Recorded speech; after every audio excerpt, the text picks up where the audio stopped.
Today, I'm going to make fried green tomatoes. I'm going to use Eggland's Best Organic Brown Eggs. I'm going to use this nice big green tomato. And I'm using panko plain breadcrumbs.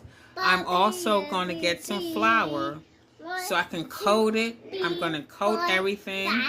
I just cut all my tomatoes up now. Now I am getting everything together. I never fried green tomatoes, but they're really, really good. Yes, I use a fork and knife to do my delicacy. I'm loving my fried tomatoes. I love it. They were delicious. It's done now.